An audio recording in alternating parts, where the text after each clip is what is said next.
What the fuck do you think this is? Amateur hour? Welcome to Hanging Loose, a disc golf podcast.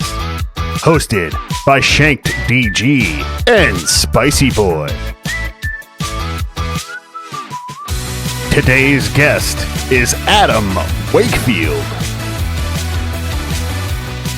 Welcome to Hanging Loose Podcast, episode number 2. I'm Spicy, joined with Shanked.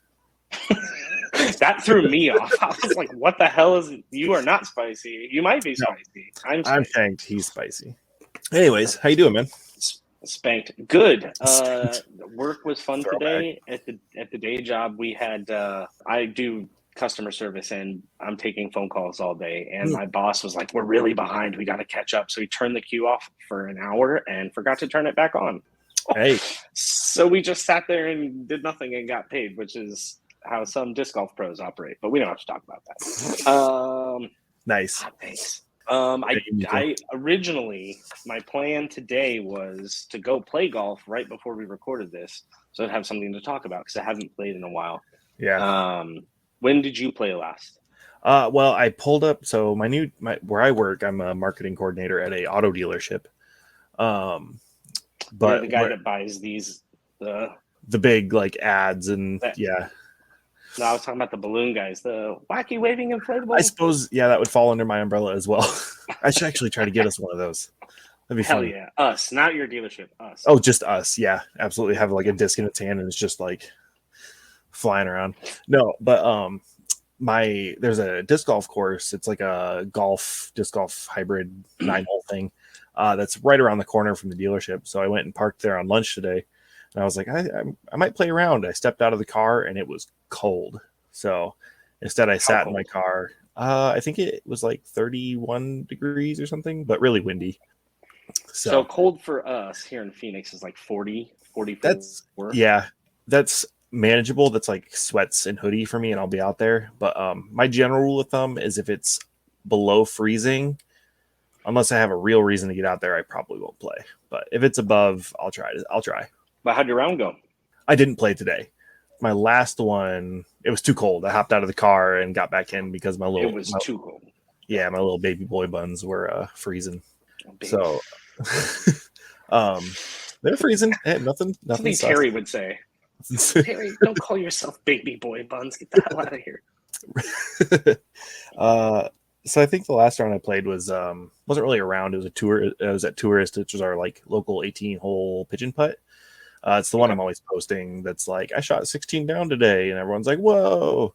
And it's like the average hole length is 150 feet. So it'd be like that. Yeah, it's definitely an ego boost course. But I went out there to just kind of practice the new form I've been working on, which has been a nightmare. The footwork portion went really well, but as soon as I started to like try to work more hip action into it, I'm skying every shot. Like I'm going 200 feet in the air and about 50 feet forward. So, well, it'd be like that. I think I've said that 4 times already on this episode, but it's fine. That's the truth. It do be like that. Yeah. But when you originally started playing, like, what was your form like? Because I remember when I went out, I've been playing disc golf for like 4 years, and actually, this coming Sunday is my 4-year anniversary. My first round was December 10th of 2019. So, and I wish I would have tracked that, like the day I started playing. That'd be cool to know. Thanks, you disc. Glad I paid to renew your membership from our last episode. Right. Screw the PGG. Yeah, I remember I did go out there and I had a Discraft starter set, and the first disc I threw is a bright orange X Stratus. Ooh. Which is like the most understable thing you could ever throw. Yeah. And I threw it right hand, backhand, and that thing just dove left. And I was like, oh, this is going to be hard. And I threw it maybe like 50, 60 feet. Dang. And now I can throw like 80. So we've made some serious progress. Always up. No, but yeah, my first disc I ever had was a DX Shark, orange DX Shark. I mean, that's a lot of people's like first disc. If it's not like your buddy handed you a destroyer and like walked away giggling. But Yeah, it was at that same course I was just talking about, Tourist. We just went out there. He handed me a DX Shark, and we played, and I probably shot 20 up and left being like, what the hell is that game? Like, I don't even play like traditional golf, but that, what the hell? And yeah, that was golf. Yeah, and that was 7 years ago, probably. And then I played for a while. My wife got me a bag off of like Facebook Marketplace for like $20 that was just full of discs. And it was like one of those Innova lunchbox bags. And played for that summer, put it down, never picked it up again. And like a lot of players, I picked it up during COVID and just caught the spark and have been playing and made it my whole personality at this point. Hey, right there with you. We both have PG in our handles. Right.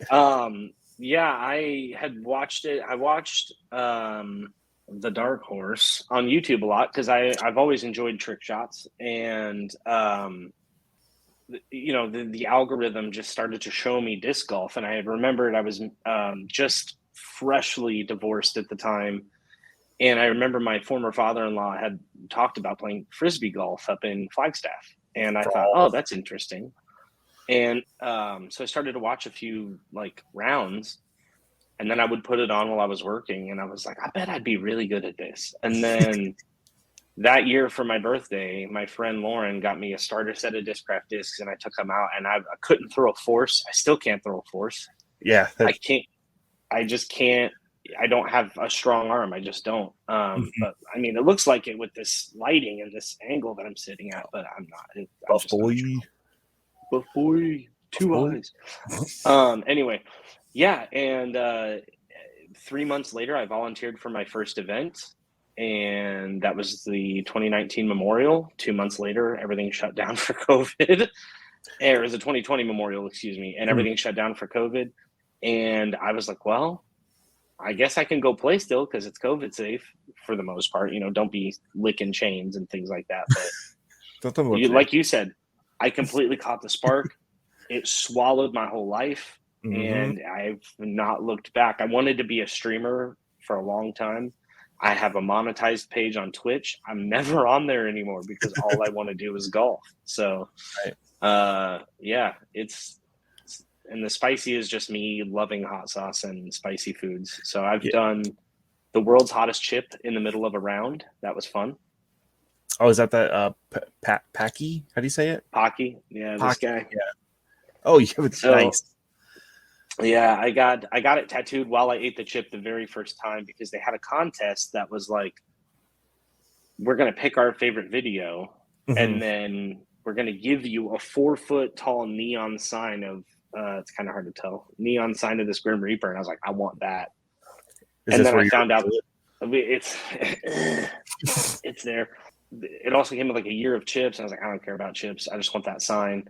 But I found out, I filmed me getting the tattoo and eating the chip. I put music to it. I went to my friend's tattoo shop.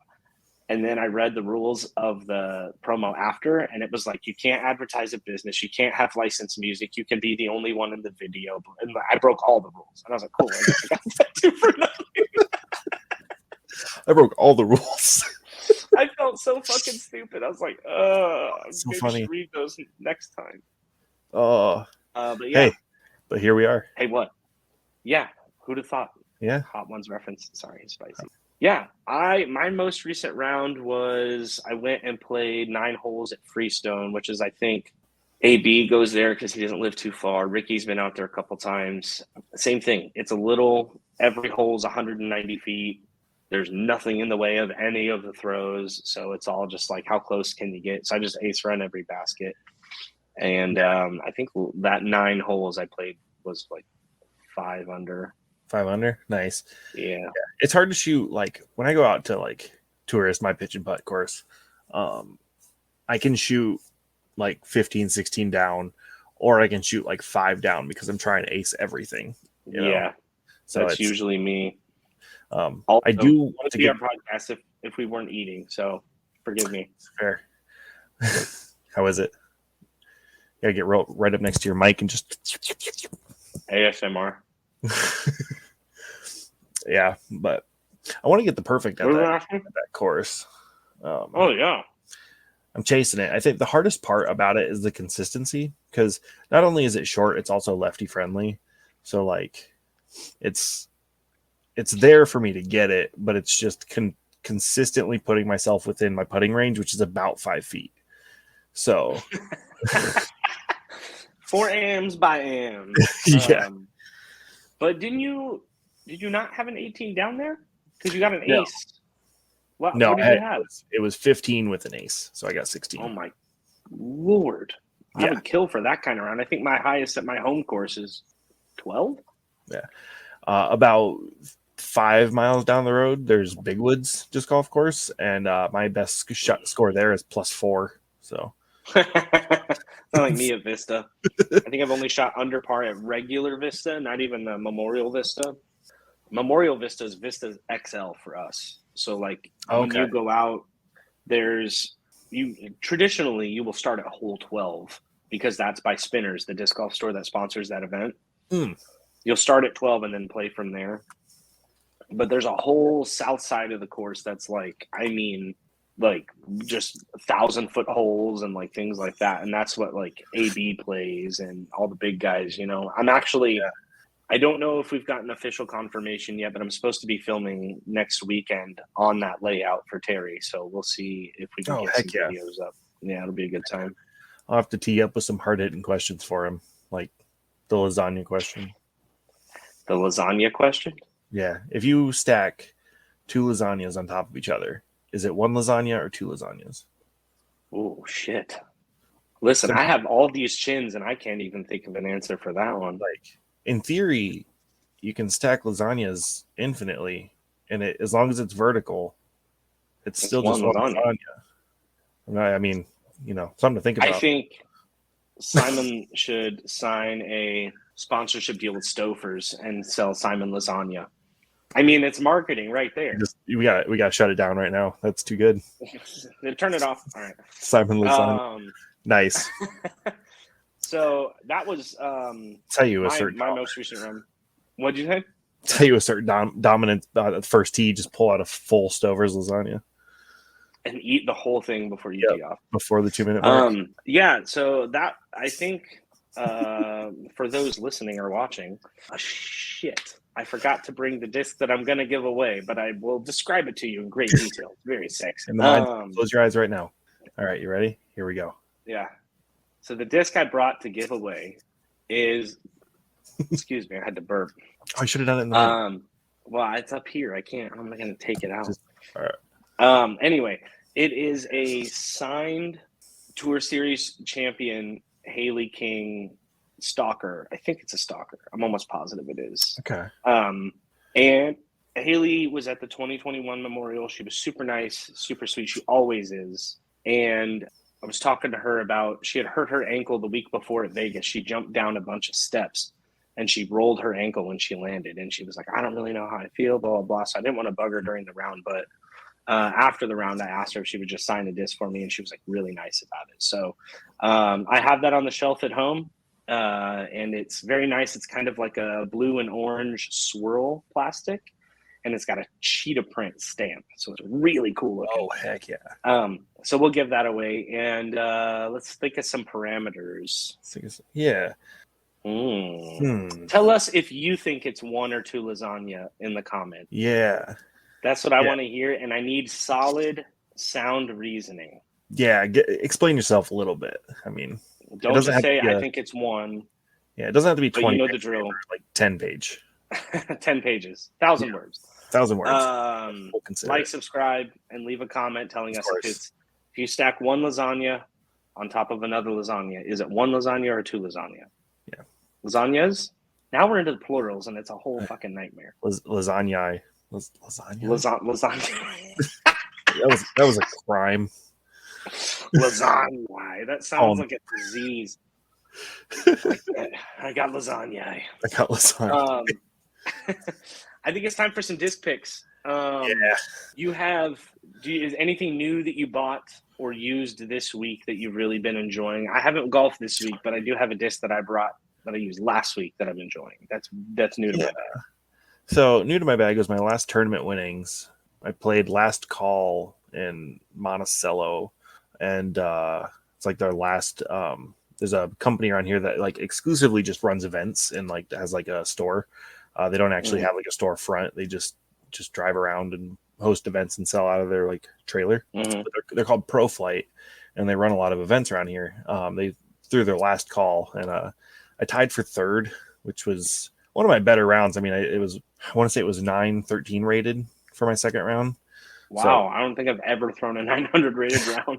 I've done it twice now, which Wow. We're getting there. But unmute yourself. We want to hear that. It's audio texture. It's a Glow Reactor, Elaine King Tour Series Glow Reactor, and I heard that it was more overstable than it was supposed to be because of it being a glow disc.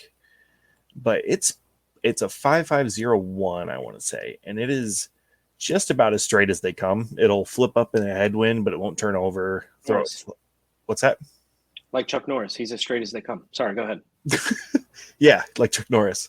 Yeah, it's as straight as they come. I guess. And has definitely turned into my like workhorse mid range. I am missing a understable mid range slot now. I did have a beat up DX Rock in the bag, but it was so touchy, and like I've been pretty vocal about my not hatred, but like Rock overrated. I think I have a Champ Rock 3 that I enjoy throwing. It was one of my memorial discs.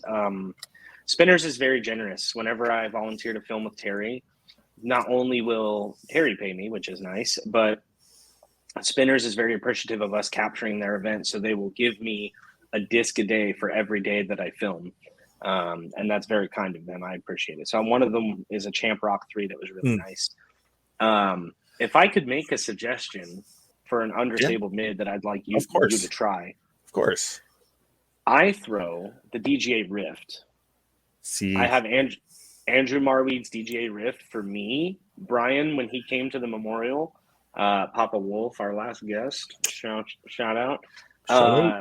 He brought me 2 of them. I bought them. He didn't give them to me. I bought them. But they're phenomenal. I mean, just enough Annie. It'll turn right. It'll stay straight. I highly recommend the Rift. I love mine. That's funny you mentioned that because I just had a pretty solid interaction on Twitter about DGA and how they were supposed to hire me, but then they went dark. I saw that. Most of a joke because like I'm not quite qualified to work for discgolf.com. But hey, that could have been your jump to the open field. That's true. Instead of being an AM, you could have been a pro. Yeah, absolutely.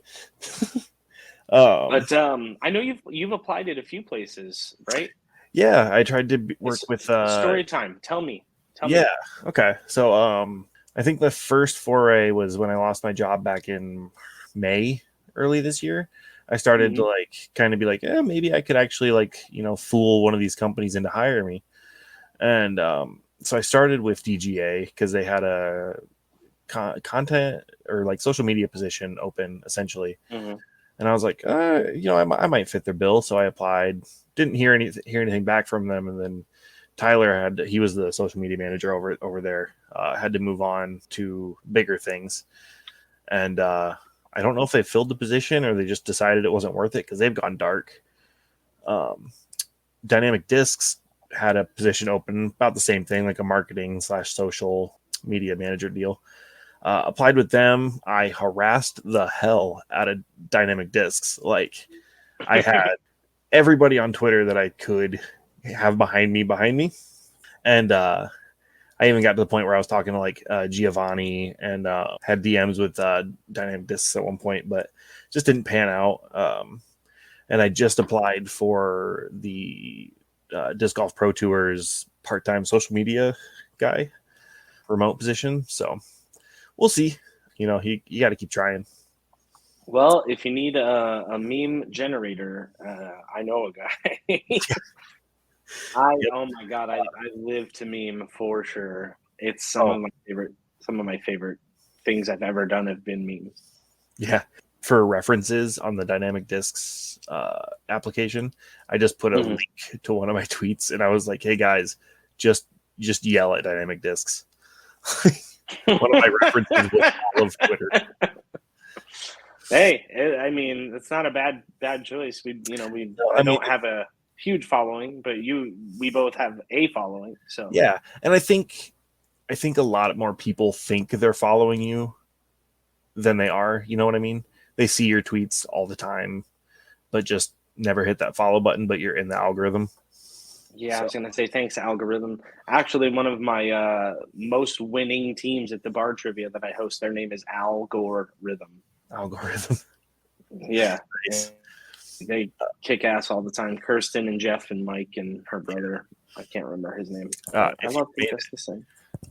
21 or 22 minutes into this podcast, and you're not following Spicy Boy, follow him. His handle is on the screen.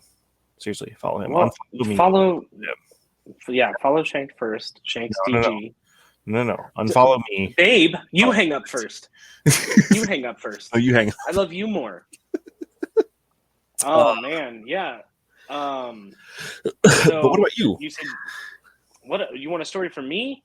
No, do we got to do your side of the disc story or whatever? Oh, disc picks. That's right. Yeah, I got moved on to story time before we even got there. Yeah. So disc pick. So last time Terry was here, he had just announced that he bought Samui Disc Golf in Thailand, which is like a huge deal. Yeah. He goes there every February to film, and immediately I hit him up and was like, "So when am I flying to Thailand? I want to live like a king for $20 and all the normal dumb guy jokes about Thailand."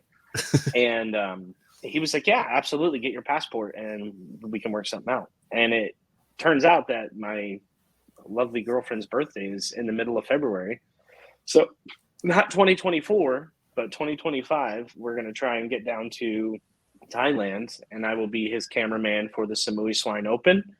And I would love that. And when he was here, he had just released these. So it is. Oh. This is a Halo Mamba. Okay. And I really like the blue and red coloring on it. And it's his very first Samui Swine discs. And I got a sticker on my Hydro Flask that's downstairs. And it's great. It's understable. It's a Mamba. It does Mamba things, but for someone like me who doesn't have a lot of power, this will get me an extra 30, 40 feet, just based on flight path alone. So I might get some flack for this if we still have listeners at this point. I've never thrown a Mamba. I hadn't either until I got this one, but some of my daily group have kind of the same arm restrictions, we'll say, that I do.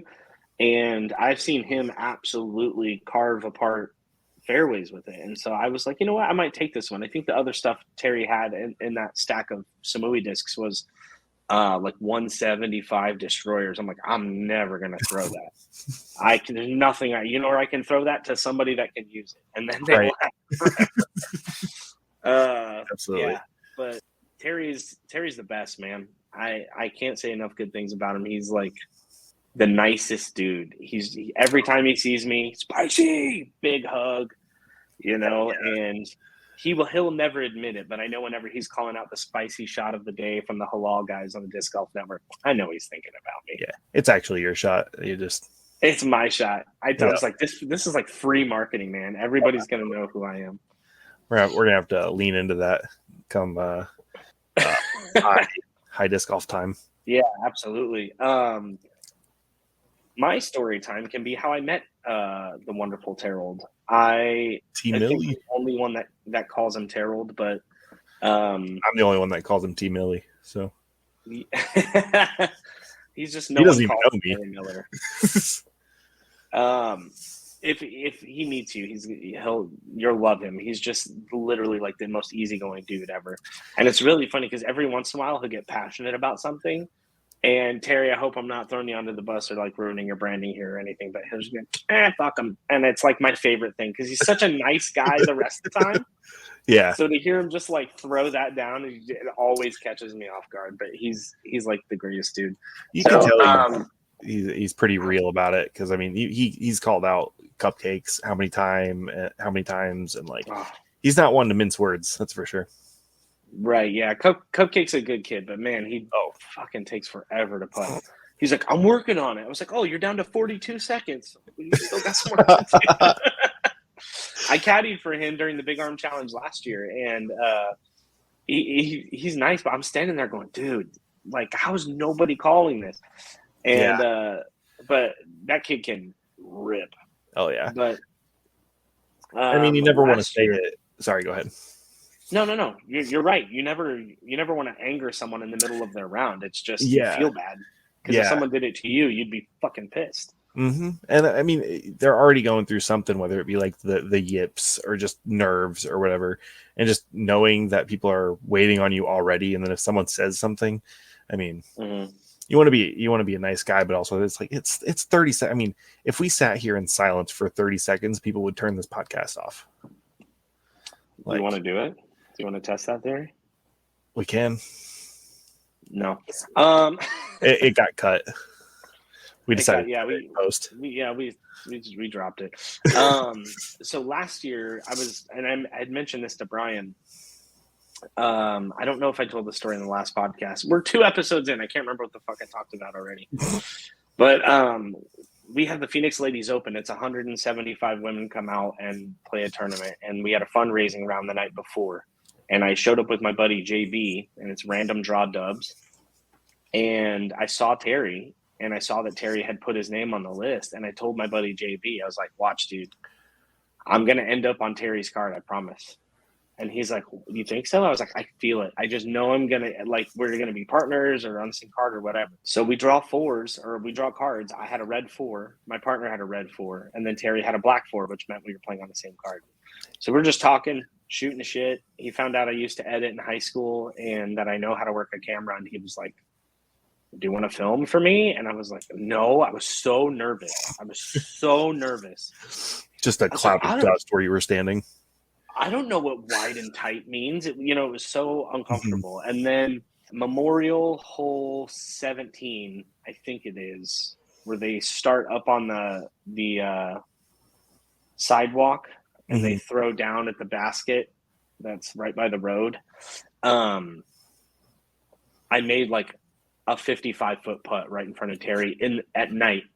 And I just canned it. And he was like, damn, that was a good putt. And then from then I was like, okay, well, now he's seen me work, so I can be a little more. So we just started talking, started texting. And then he came out a couple months after that for the Shelly Sharp. I filmed a couple rounds of catch cam for Shelly Sharp. And then I filmed the Memorial, and it's just been nonstop. So he's got me filming. I did the Maricopa on my own last year, Maricopa Open. Jared wasn't even here. He was in Thailand. So I went out and filmed all by myself. All of that was me. And I think Terry really liked and appreciated that he now has someone he can count on. And I could never thank him enough for the opportunity he's given me. So Terry, I know you're not going to watch this because you have too much shit on your plate, but I love you to death. Thank you so much. You do so much for me in the sport of disc golf, and we all love you. So thank you. Yes, absolutely. We love you, Terry. We do love you, Terry. Terrell's T Millie. We'll clip it and send it. Yes, we sure will. What do you think? Guest time? Is our guest? I think it's guest available? time. I think he's ready. All right, bring him in. Link. You want to cue him up while I cue him up? You know about him more than I do. right. And I don't know what I am and am not allowed to say. That's fair. So we have today. We should have said it at the top of the show, but we're amateurs. We're hanging loose. Yeah, we're hanging loose. Fast and loose. Giggity. Okay. So today we have none other than Lonestar Discs Airbud, the dog that got accepted onto the Ranger team. Not the actual dog, unfortunately. He wouldn't be a great podcast guest. Yeah, he'd a lot be of barking and slobbering and rough to interview.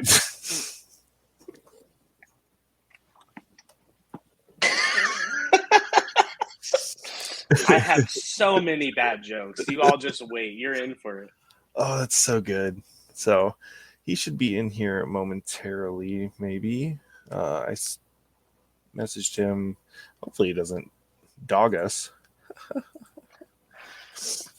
Come on, man, throw us a bone. Goes by Aaron S. Is that his real name? We'll never know. But the dog's name is Otis, I want to say, that got on the team. And found him on an elevator. Yeah. And people thought it was really funny. I mean, Drew Gibson, there he is, retweeted it, and here we go. Get in here, Aaron. What up? He put his actual name on there. Put his actual name on there. Uh-oh.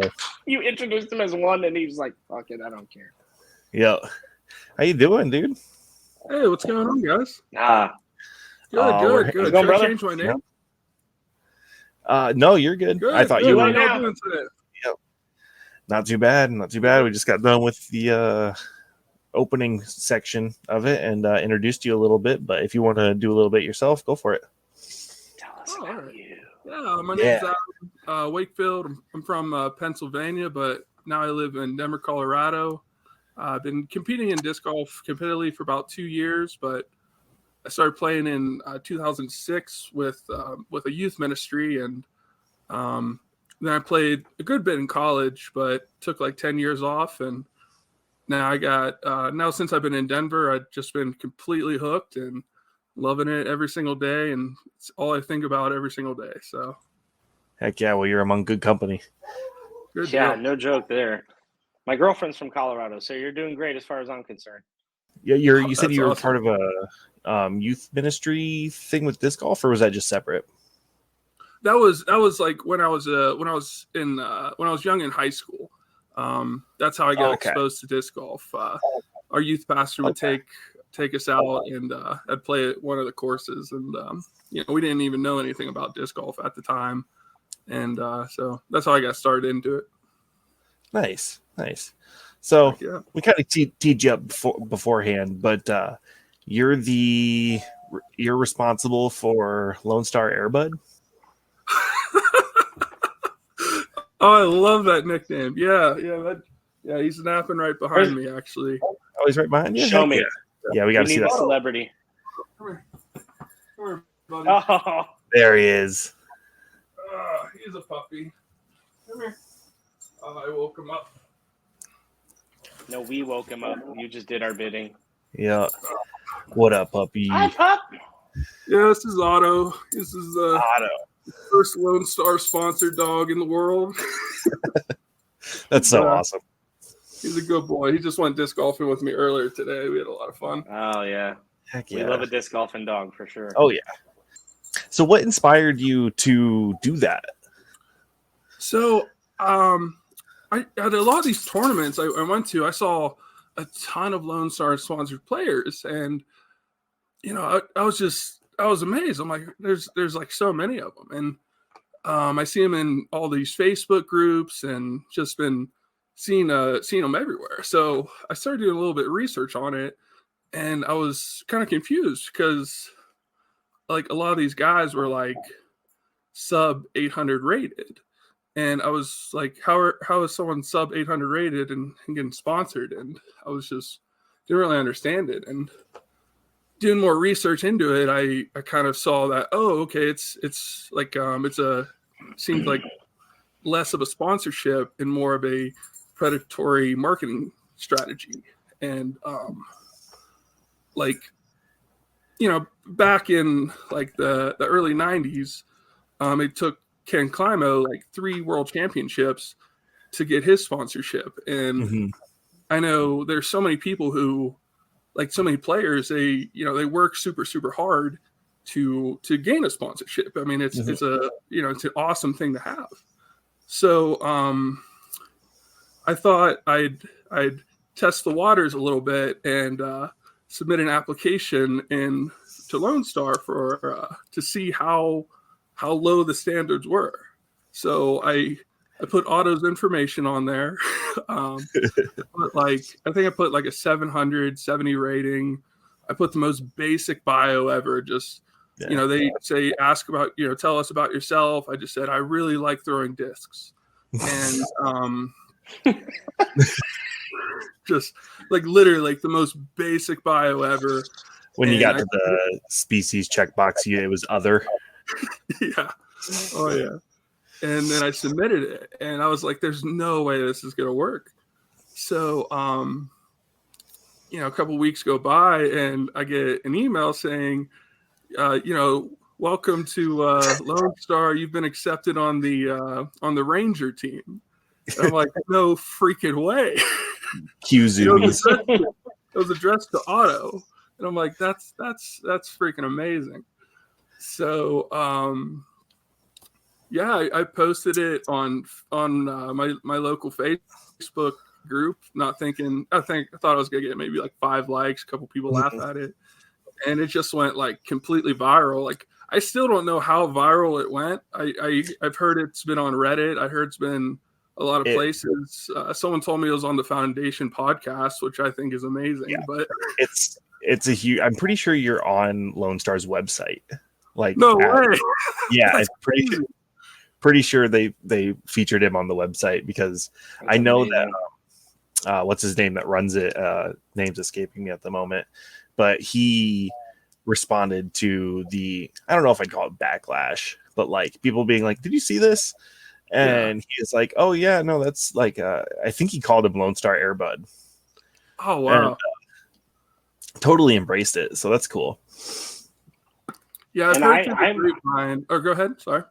I was just gonna say I'm super jealous because you were talking about how hard it is to get a sponsor, and you know, anymore your online presence is such a major part of whether or not you're going to get a sponsorship. You were talking about sub 800 people who are sponsored. I'm sponsored by OTB, and I'm like 820 rated maybe, and it's just because I make memes. I'm not a good disc golfer. It's all memes. So it's just being online and being present. So even for you to have that idea makes me jealous because like that's hysterical. Yeah, it's. I wish I had thought of that. Legend status. I mean, Otto is on the Ranger team. Like I know. I thought that was so cool, and they should have sent you a box or something. No one has talked to me or reached out or talked to me from Lone Star at all. I just kind of heard things through the grapevine. Someone told me they were thinking about maybe making either a stamp or a limited disc that people that would go for dogs and be benefited towards kill shelters, but I haven't really. Yeah, there might be something there. It's kind of like,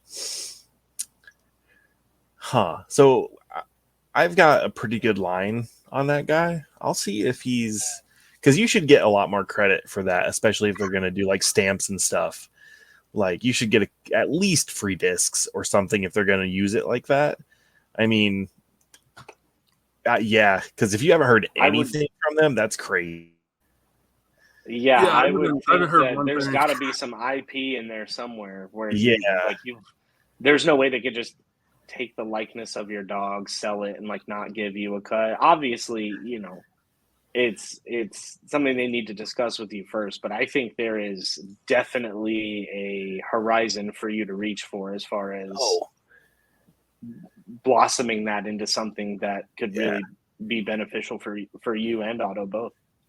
Yeah, I think that'd be cool. Even if it was just like a jersey for Otto that I could, that said Lone Star, because I bring him on a lot of my non-sanctioned rounds. So just like literally anything, I think that'd be really cool. I mean, I'm still just amazed how viral it went. It's just, I never saw that coming. Dang it. Well, Lone Star, get in touch with this fine gentleman and see if we can't get him a dog jersey, some dog toys, something. You guys got the resources. Hook him up. He got you a lot of eyes. Yeah, they rode that meme for a while. I mean, still are kind of. So if they're not at least acknowledging, giving you credit for it, I mean, that's kind of. I was just about to drop a link into Josh's inbox and see if I can get him to just pop in quick, but that'd be awesome. Yeah, I talked to a lot of the He doesn't follow me. I talked to a lot of like the Lonestar sponsored people after that, and a lot of them thought it was funny. A lot of them, yeah, I mean, a lot of them embraced it, but I have to admit, I did make some enemies on that one. It doesn't make sense. Yeah, do you want to expand on that a little bit? Because like from where I'm sitting, it seems like it's a joke, right? Like it's a meme. You can't, I would assume everyone on the Ranger team has a little bit of like awareness that it's not a sponsorship per se. I mean, it is, but it isn't, Biggest team in disc golf.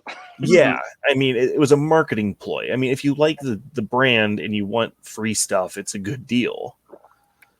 Yeah. Like, I think there are a lot of benefits on being on the Ranger team or the other teams. I mean, I hear from them that, they go to tournaments and, it's like a talking point among each other. They make a lot of friends. It is a really good community. Absolutely. So I do fully admit that, but I mean, like we said, it is basically a marketing strategy. But if you do like Lonestar discs, I think it's an amazing route to go. But to expand on the enemies I made, after that, I honestly got a pretty bad cyber attack the 2 days after the post. I've never had a cyber attack before, but someone signed my email up to like basically every single subscription that you can imagine. I got like probably 400 emails all within 2 hours, just from Korea, just literally anything you could think of, like auto insurances, colleges. And you think that was related to the Ranger team?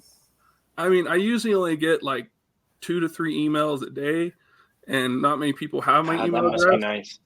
Yeah. So, I mean, for that to happen directly after, I mean, I can't prove that, nor am I, that mad about it. I mean, but that is something that happened, and a lot of people in the comments and some people that messaged me were pretty salty about it. But that's kind of that's odd. I'm sorry you had to go through that, but I mean, I think the meme is great. I mean, it's incredible. It's dog on a Ranger team. It's perfect. Something that a true memer only dreams of, and I am a true memer. So are you? Oh man. Oh, we were just talking about it right before you came in here. Is like, I live to make memes when I'm at work in my day job. We're friends, my God. Oh my God, it's all day, every day. So when he was telling me about it, and admittedly, I had not heard about this whole incident. I had never seen it or anything. And he's like, "Oh yeah, no, look it up." And I looked it up, and I was like, "Holy crap! Like this is a thing that I especially for someone who's as ingratiated in the disc golf culture and community as I am, for me to not know it really shocked me a little bit." So with any form of success, there's going to be some haters. There's going to be some backlash. It sounds like it was like 80-20 maybe, hopefully. Yeah. I think maybe even 95-5. Like normally, most of people had a really good laugh about it. But I mean, there's just some people that weren't too happy. Yeah. Hey, you can't please all the people all the time. No, not even at all. If you're a cute ass dog like Otto, right? He's a good disc golf dog for sure. I mean, I think we can get you like at least a little dog jersey for him. Oh, that'd be sweet. We'll make sure to blow up something Lonestar on this episode. Clip it. I keep looking for Lonestar people at the courses now. I'm like, hey, did you see that meme? That was me. I've been trying to find somebody, Heck yeah. Me, after I got married, I was like, someone married me. Can you believe that? I don't know what the hell happened. I look like a thumb. I don't know what happened. Actually, I still had hair when I got married. Mm-hmm. Cool. So what would, if you play tournaments, Adam, what would your like home division be? Where do you normally participate? Like what course? No, like your division, like MP, okay. MA3 or. Yeah, I've only been competing. Like this was my first year on doing singles tournaments, so I'm only like 850 rated right now. So I'm you know I play MA3, but honestly, there's so many people in MA3. Like a lot of the tournaments they'll have like 40 people MA3 and like 6 in MA1. I'm like, yeah, I'm trying my chances MA1. So I jump. I think I played 3 different divisions this year. Okay. That tees up almost perfectly, actually, because there was Go ahead. No, I was just gonna say the only disc golf trophy I have is a 4th place MA3 trophy, and it's this big. It's a little piece of wood that just says 4th place awesome on it. I'm like, love that for me. Mm-hmm. Yeah, so there was a here we go from T-Bell 10. Should there be ratings floors for amateur events? Which is pretty related to what you were talking about. So like ratings floor, so you have to be a certain rating to play in division. Like you couldn't be 850 and play MA1. Mm-hmm. You know, do you think that should be a thing? Maybe I'm misunderstanding the question, but yeah. I don't know. I mean, I don't see what that would like. I'm just thinking about it now. I just can't really think about like who that would benefit or what that would benefit. Yeah, I could see the argument being you don't want to like if you're playing on a card with 950 rated players, you're 850 rated. You don't want to slow them down or you know, kind of ruin the vibe of the card. But also, like, I'm a strong believer of you get better by playing with people that are better than you. Mm-hmm. Iron sharpens iron, baby. Yeah, like get your ass whooped enough times. Eventually, it won't get whooped as bad. Yeah. Absolutely. Like. Yeah, and a lot of the tournaments too. I mean, there are prizes. Like sometimes the prizes might be better for MA1. I've seen some where they had prizes for MA1, MA2, and you know, if there's only 7 guys in MA1 and you have 30 guys in MA3, it's like if I get a hot round, maybe I can get a top 3 in MA1. So that's a great reasoning. Yeah, for sure. I mean, it's still a really fun recreational sport. So, you know, let people go wherever they'd like and try their chances wherever. Yeah, I think I'm right on board with Adam there. Yeah, especially with unsanctioned AM tournaments. Like, who cares, dude? Go play where you want to play. I mean, if the event is full, like you're at like 90 of 90 players, I can understand maybe bumping that 8-10 rated guy out of MA1 to give an MA1 guy a spot. You know, like I can kind of see that because it's like, you know, why, you know, you can't play down, right? Like that MA1 guy can't go play MA2. You know, I mean, maybe he's gonna steamroll everybody. Yeah, I mean, you only get called a bagger because it was the only spot left for you. Yeah. Right.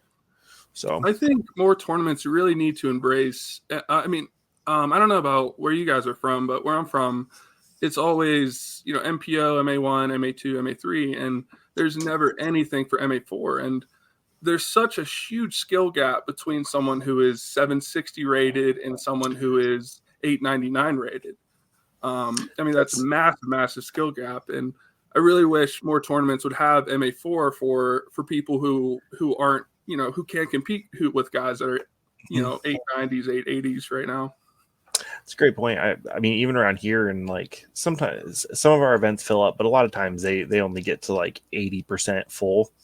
Mm-hmm. And I don't see MA4 offered hardly ever. Occasionally, like if it's a flex start, there's probably an MA4. But in terms of like a 2-round 1-day event, you don't really see it because I think a lot of TDs think MA4 and MA3 can kind of get lumped in, but you're kind of robbing those MA4 guys, assuming, you know, MA4, you're probably in your first year or two of playing. You know, you want the opportunity to feel that pressure to like get a podium to win, you know.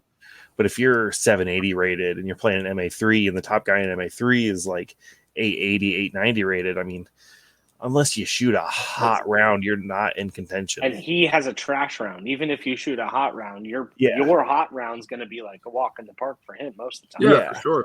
Like giving everyone an opportunity. I mean, you might get some flack for this because it's kind of like participation trophy talk, but giving everybody of every skill level an opportunity to compete for some sort of glory, like a podium or a first place. I mean, I think that's important, especially when you're looking at a competitive single person sport like this.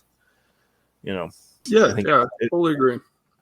it's important to have goals to achieve. You know, like next year I want to win an MA3 and then never look back. Like only play MA2 till I win one of those. You know. Mm-hmm. Yeah. So I feel like that this kind of is a transition into like this is a segment that I had thought of that I'd like to do every week if you're cool with it with our guests. Yeah. Called the rule break, where we talk about a rule that someone who's in MA3 or MA4 is going to have a much harder time dealing with than somebody who's MA1 or MPO, whatever. So my choice for this week was Mandos. So if you have somebody, like when I go play a casual round at Vista, we don't play the Mandos unless they're up and like clearly marked. You just, if I want to throw a lefty hyzer over the trees instead of going down the middle, I'm going to do that. But that's a casual round. How do you feel, Adam, if it's like an MA4 and there's like a triple Mando and it's like a 10-foot gap? Do you think the MA4 should have to play the same rules as like MPO or MA1? Because I think that, like you said, the skill gap is massive. And I think it would almost be more discouraging to somebody in MA4 who's maybe 780, 790 rated to just continuously miss Mandos. And now they feel worse about their game. And I think it could be very disheartening. Yeah, I'm really glad you asked. I actually wrote down a couple things, like if we didn't, I didn't know, I've never listened to a podcast, so I just wrote topics down on Well, doing great. And one it actually kind of relates to that. But yeah, I mean, I definitely think that, I mean, I'm very against Mandos unless it's for safety or basically unless it's for safety, I'm very against Mandos. But the last tournament I competed at, there were two holes, for example, that the one was like, 260, like the one hole was like 260 and there was OB like maybe 10 feet to the right and the left of it. So you had to really get to a very narrow gap. And another one had OB like all to the front of it. So you had to clear 270 feet to get to clear OB. And there are a lot of players who, and especially who would be an MA4, who can't throw 275 yet, especially consistently. So I definitely think there has to be something to, because give them a chance to play the hole rather than giving them a almost guaranteed penalty stroke, whether it be a Mando or an OB. Absolutely. I mean, you could in outside of safety reasons, right? Like Mando left of the tree because there's a sidewalk kind of deal. Yeah. Outside of safety reasons, I mean, you could tier it like you do with like, MA1 and MPO play long pads, MA2, MA3 play short pads. You could do the same thing where like MA1, MPO play Mandos, MA2, MA3, ignore Mandos, or same with OB. Like you could tier it that way as well. I mean, you run into maybe some confusion if someone didn't attend the players meeting or wasn't paying attention or whatever. But yeah, and especially with like water carries or like bunker rules, like you're saying, where it's 270 and you got an MA4 guy who can't throw 270 yet. I mean, that was me my first 6 months playing. Like I was capped at 250. I mean, that was a good throw, was 250. And if you're looking at still a good throw for me, bro. And if it's bunker rules where like there's no drop zone, I took the rules official exam, right? I don't know what the rule is there. I mean, do they just throw until they disqualify themselves or like abandon the round? Like, or is there a number where you can just be like, I'm abandoning this hole, I will take a 9? Yeah. Like, yeah, I'm not sure on that. Isn't it double the score of that hole? I actually don't know that. Like normally if you miss a hole, like if the round starts and you're not there, it's par +3. Right. But if you're there and you just abandon the hole, I don't know what the ruling I'm Googling. is. I would assume it's the same thing, but yeah, I feel like you need to have an honest attempt at finishing the hole. But if you can't make that water carry, if you can't make that, and there's no drop zone, I mean, there's a good chance no, I don't think. Yeah, I'm just kind of trying to vamp until we get There a rule. are abandoned throws. Okay. So it says a player may choose to abandon their most recent throw by declaring their intention to the group. The abandoned throw and one penalty stroke are counted in the player's score, and the player plays from the lie from which the abandoned throw was made. So basically, they would just, I don't want that throw. I'm going to throw again. But it would essentially be 3 strokes. It's the abandoned throw, the penalty stroke, and then your next stroke. Okay. So, yeah, you would essentially do the same thing as if you missed the hole. It'd be par plus 3. Or par plus 4, I think it is. Yeah, because, yeah. So at the memorial, the very first memorial I ever worked, I actually feel really bad, and Steve Rico hated me for a long time for this, but after the pros finished up at Fountain Hills, Jeff Spring and I went around in a golf cart and picked up all the signage for all of the. I mean, we picked up the risers and everything. And then when the pros, the non-pros came through to play, or MP50, 40, I think is Steve Rico, MP40. When they came through to play, they had no backstops. None of the lines were down. It was a whole thing. And Steve Rico, actually, he ended up winning MP40, I think. And boy, he laid into the Pro Tour in his victory speech. He laid into them. And I think that's something that could also happen in the same realm as what you were talking about. Yeah. Is if it's unclear for them, then it's only going to lead to like negative things. It should be clear and concise and laid out. Mandos versus no Mandos, 2 meter rule, no 2 meter rule, whatever. Yeah, I think we touched on it last episode where there was that situation with the not Smugs, but the sister course, the golf course, Mulligans, yeah, where where the line wasn't painted in the first round. It was painted, but it was like 3 feet in front of the board or whatever, I think is what Brian said. But you're right. In the first round, it wasn't painted. And then in the middle of World Championships, they painted it. Yeah. So confusing. Yeah. I mean, if you're going to run a professional organization like that and claim your stake as that, right? I mean, they kind of just stepped in and were like, we're the Pro Tour, and that wasn't even that long ago.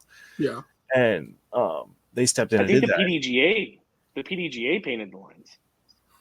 Oh. I'm almost positive if you watch the Holy Shot documentary, I'm pretty sure when everyone got there the next morning, the PDGA had already gone out. Interesting. And they painted those lines because it was their World Championships. Mm-hmm. That's fair. Yeah, it wasn't the DGPT Championships. Huh. Yeah, but I mean, that conversation has been exhausted, but like it goes with that Steve Rico thing and like making sure that even at lower tiers everything's fair. There needs to be uniformity, needs to be like consistency across the board. We're a budding professional sport, so there's gonna be toes that get stepped on and tees that don't get crossed and so on and so forth. But I'm glad I'm not the only one who's in favor of like maybe letting some Mandos not necessarily, if they're not for safety reasons, be followed by AM. So I appreciate your input, Adam, because I don't. When I'm on the course with my friends, I'm like, hey, do you have another beer? I'm not worried about like rules violations. Sure. Man in a striped shirt just sprinting down the hill. Hey, exactly. What are you doing?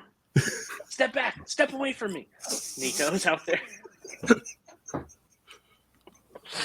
Well, we're about in an hour, Adam. I appreciate you coming on and hanging out with us for 30 minutes or so. Tell Otto we said we love him, and I look forward to seeing him on the tour soon. Do you have any like final thoughts or anything you want to wrap up with? I wrote some things down. Yes, tell us. Only thing really is just, I don't know, like Colorado, we have, I'm kind of like doing a shameless thing here, but Colorado, we have a huge community of disc golfers in Colorado. We have, we have so many courses, we have so many businesses, we have stores. It's crazy. And we have some of the most gorgeous views in all of disc golf, being in the mountains and everything.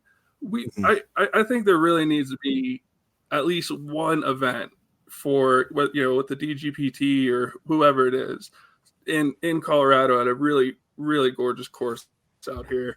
That's really my final thought out here, because it's just we can't go to any events or we have to travel out of state, and it's such a shame when we have such great resources here. Yeah, I never thought about that. But there isn't a Colorado stop, which there really should be. I mean, I watched Bedanza. He's a blossoming YouTuber, disc golf YouTuber, and he plays some pretty cool courses out there. I don't know if they're DGPT worthy, but there's got to be something out there, right? I mean, they play KC Wide Open. Like, how fun is that? Mm-hmm. There's got to be better stuff in Colorado. Yeah, but that's I've never been to Colorado. I've been twice. Like I said, the girlfriend's mom lives in Denver, so I'm sure we've got a trip on the docket somewhere. So I'll hit you up if I get out there, and you can take me and show me some of the good courses. Perfect, man. Looking forward to it. All right. Yeah, me too, brother. Well, thanks for joining us, man. It was really good to meet you and Otto. And hearing that they hadn't reached out to you, that's bogus. We're gonna make it happen. All 7 of our listeners, or 8 after last week. We're gonna hound them, and we're gonna make sure we get Otto at least a jersey. Yep. Oh, yeah, that'll be cool. That'll be really cool. All right, thanks, guys. I really appreciate it. Yeah, absolutely. Yeah. Thank you for joining. We'll catch you later, brother. Have a good one. See ya. He's kind of gone. He can still hear us. Don't say anything. Yeah, right. He was great, man, and he's not shy at all. No, he outshined us on our first episode. Who, Brian? No, that guy. He doesn't know. He doesn't know what a podcast is, and was better than us on the first. Still had last week notes ready to go. Mm-hmm. I got really nervous. He's like, youth ministry. I was like, don't say the F word. Don't say it. Yeah, man. I can't believe that Lonestar hasn't said a single word to him. That's mind-numbing. Yeah, especially for the success that had. Yeah. What? I mean, I get it wasn't like, I don't know, man. They wrote it pretty hard. Like, hardly. I didn't see it when it happened, but there's definitely evidence of how popular it was, for sure. Yeah. And if they would have just ignored it or whatever instead of riding the wave, it'd be different. But they co-opted that pretty hard, and to know that they didn't reach out to him at all is crazy. Well, we need a fun name for our listeners that we can call them, and then we can summon the masses. That's a good point. What do we call them? Famatures? That's not bad. Fam, 4 fams by fams. Hanging chads. That sounds a little sus. I don't know if you saw what I wrote in the chat, but I want to talk about your law office commercial, because the title sponsor of the Phoenix Ladies Open is Paul J. Sacco. He's a lawyer in Phoenix, huge disc golfer. And I have Terry's camera, and I have Terry's cards, and I know how to edit. And I really think we could make a fun little commercial about, like, I'd like to sue that tree. Yeah. And just have Paul walk up in a full suit and be like, you're being served. There's so many ways you can go with it. So good. If you don't know what he's talking about, there was like a notes thing going around earlier that I jumped on, and it was like, post something random out of your notes. And I wrote down, it's the only thing in there in disc golf ideas. It was a law office commercial about the first available or something like that. Like, so for those who have been violated by the first available. Yeah. Called law. And we gotta have Jeffrey or whatever. Oh my God, it would be great. We can get Paul on board. He'll get some notoriety from our 8 listeners. It'll be a good time. Oh, that's awesome. All right, brother. Wrap it up? Yeah, I think we can wrap up. Well, it's been fun. I have a whole plate of wings that I've been staring at this whole podcast, but I love and care about you people, so I only ate 2 of them. Make sure to like and comment down below, separate of your lasagna answer, if Spicy should eat more on this podcast.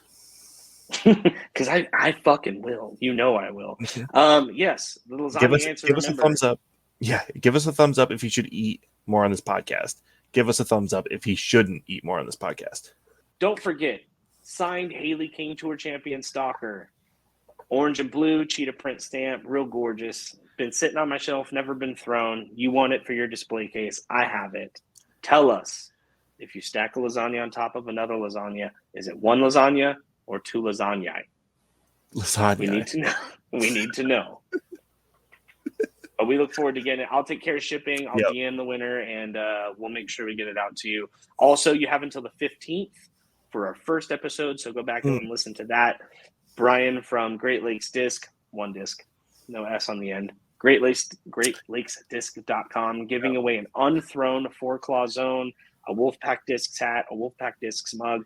I may or may not have a line on some future giveaways from my sponsor, OTB.